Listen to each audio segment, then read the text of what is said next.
ஜெர்மனியின் ரைன்லாந்து பாலட்டினேட் மாநிலத்தில் குடியுரிமை பெறுவதற்கான மொழித் தேர்வு நடைமுறைகளில் மாற்றங்களை செய்ய திட்டமிடப்பட்டுள்ளது. சிறப்பு சூழ்நிலைகளில் முறையான மொழிச் சான்றிதழ்களிலிருந்து விலக்கு அளிக்கும் தற்போதைய நடைமுறை கைவிடப்படும் என்று மைன்ஸில் உள்ள உள்துறை அமைச்சகம் அறிவித்துள்ளது.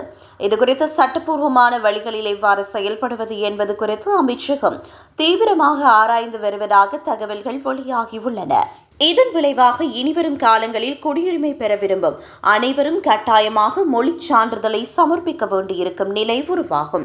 முன்னாள் கூட்டணி அரசாங்கத்தின் கீழ் சில அரிதான மற்றும் வரையறுக்கப்பட்ட விதிவிலக்குகளின் அடிப்படையில் மொழிச் சான்றிதழில் இருந்து விலக்கு அளிக்கப்பட்டுள்ளது. தற்போதைய கிறிஸ்தவ ஜனநாயக கட்சியின் கட்டுப்பாட்டில் உள்ள உள்துறை அமைச்சகம் குடியுரிமைக்கான தேவைகள் வெளிப்படையானதாகவும் இருக்க வேண்டும் என்று கருதுகிறது. ஜெர்மன் குடியுரிமை என்பது நாட்டின் மீதான நனவான முடிவு என்பதால் அதற்கான தகுதிகள் உறுதியானதாக இருக்க வேண்டும் என்று மாநில செயலர் ட்ரிக் ஹெர்பர் தெரிவித்தார். எதிர்க்கட்சியாக இருக்கும் FDBC கட்சி இந்த அறிவிப்பை வரவேற்றுள்ளதுடன் மாநில அரசு பதவியேற்ற முதல் நாளே இதனை நடைமுறைப்படுத்தி இருக்கலாம் என்றும் குறிப்பிட்டுள்ளது.